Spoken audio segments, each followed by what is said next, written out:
আসসালামু আলাইকুম।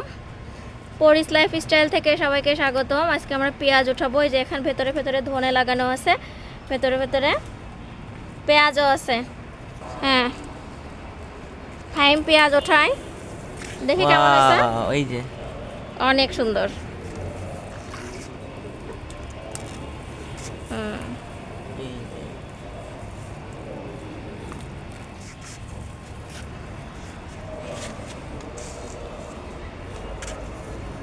এই দেখুন, এটা টমেটো ধরছে, এটা আমাদের বেগুন গাছ, এটা টমেটো গাছ, এটা আমার ছোট্ট আলুর ক্ষেত।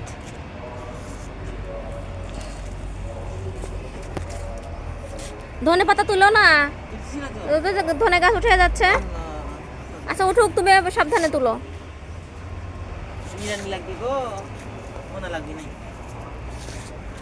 এই যে এখানে আমার পুয়ের চারা বের হয়েছে।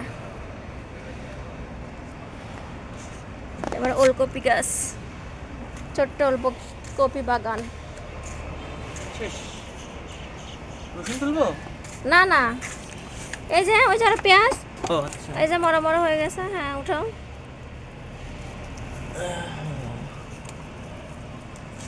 আর নাই না, এই যে এইটুকু জমির থেকে খুঁজে খুঁজে তুলতে পারো না। এই দেখো। হ্যাঁ হ্যাঁ, আসো, এটা নিয়ে আসো। একটু ঝাঁকা দাও, মাটি পড়ে যাক, না সারা সাজি হয়ে যাবে। হ্যাঁ আসো, এখানে আমরা মাটি শুকোচ্ছি গ্রীষ্মকালীন সবজি লাগানোর জন্য। এই যে এখানকার পেঁয়াজগুলো উঠানোর জন্য। এই দেখুন, এই পেঁয়াজগুলো আমাদের বড় হয়ে গেছে। হ্যাঁ ওঠাও।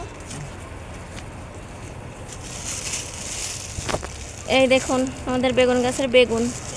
আমি এই যে পলি দিয়ে ঢেকে রাখছি যেন পোকা আর পাখি খেতে না পারে। এখানকার পেঁয়াজগুলো সুন্দর হয়েছে। এখানে তো ফুলকি নাই। না, এই যে পেঁয়াজগুলো উঠানোর পরে আমরা কেটে নিব। পেঁয়াজের পাতা যেগুলো ভালো থাকে সেগুলো কিন্তু ভাজি খাওয়া যায়। আর এই যে এই গাছের গোড়াতে এখন আমরা খুঁচিয়ে একটু জৈব সার দিব, তারপর একটু ড্যাপ সার দিয়ে দিব, তাহলে যে বেগুন গাছটা আবার অনেক স্বাস্থ্যবান হয়ে যাবে। আচ্ছা, আমি এবার তাদেরকে পেঁয়াজ কাটবো, সেটাও আপনাদের সঙ্গে শেয়ার করব। হ্যালো, এই দেখুন কি সুন্দর দেখা যাচ্ছে। হ্যাঁ, পুশ করার টাইম হলে বলো। না, লং হয়ে যাক, অসুবিধা নাই তো। আচ্ছা, কাটে ছাটে সুন্দর করবো না। অনেকক্ষণ দাঁড়িয়ে থাকা লাগবে। মুদায় দাঁড়িয়ে থাকলে কিছু মনে হয় না, বুঝছো আম্মু? কিন্তু কোনো কাজের জন্য যদি কত দাঁড়িয়ে বড় বড় থাকি, পেঁয়াজ হয়েছে। তাহলে আর পা আমার ব্যথা হয়ে যায়। আমরা এভাবে ছাদে কিন্তু অনেক পেঁয়াজ করতে পারি।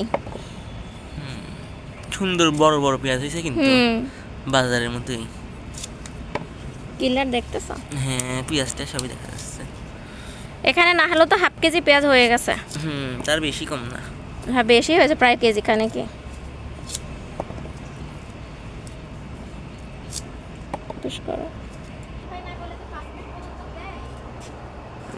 কি জানি, আমার মনে নাই অত।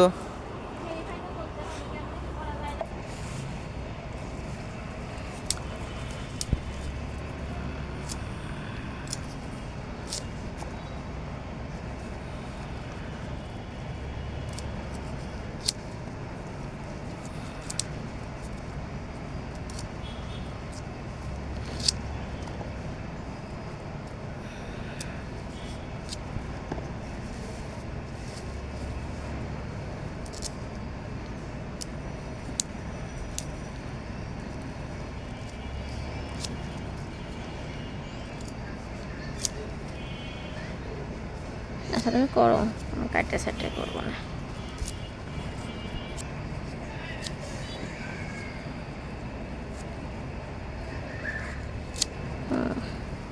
আর কত